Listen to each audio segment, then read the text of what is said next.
అండి ఒక సిస్టర్ అడిగారు షే బెల్ట్ ఉల్టా సీదా పడిపోకుండా ఉండటానికి ఎలాగ స్టిచ్ చేయాలని నా స్టైల్ చూపిస్తాను.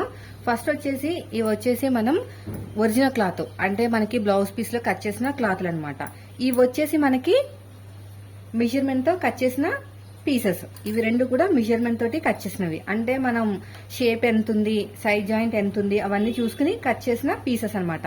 ఇవి రెండు వచ్చేసి మనకి ఎక్స్ట్రా క్లాత్లు. ఇదే కలర్ కాదు, వేరే కలర్ ఏది వేసుకున్నా కూడా ప్రాబ్లం లేదు, కానీ ఖచ్చితంగా ఇంకొక లేయర్ అయితే ఉండాలి, లేకపోతే ఫ్రంట్ పార్ట్ జారిపోయినట్టు ఉంటది అనమాట.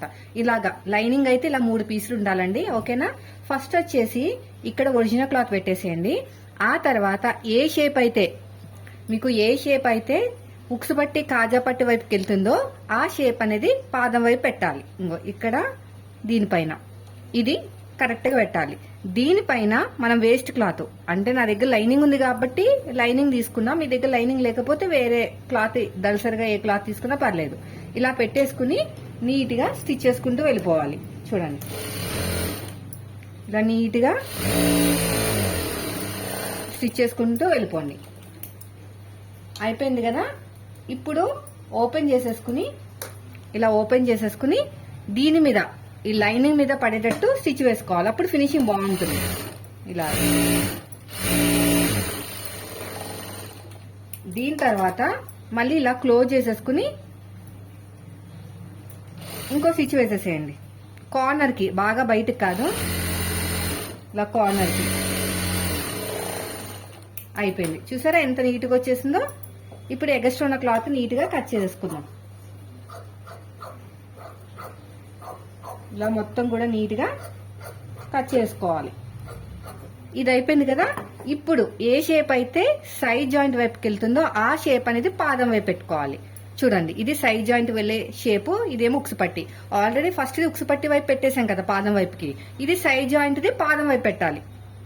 ఇలా చేస్తేనే మనకి కరెక్ట్ గా వస్తుంది అన్నమాట. ఇక్కడ కూడా అంతే, ఇలాగా ఇలా నీట్ గా స్టిచ్ చేసుకుంటూ వెళ్ళిపోండి. ఇప్పుడు ఎగస్ట్రా ఉన్న క్లాత్ మొత్తం కూడా నీట్ గా కట్ చేసేయండి. ఇలా మళ్ళీ ఓపెన్ చేసేసుకుని ఇలా కుట్టేసేయండి. ఇలా నీట్ గా కుట్టేసేయాలి. మళ్ళీ క్లోజ్ చేసేసుకుని ఇంకో స్టిచ్ వేసేయండి. ఇలాగా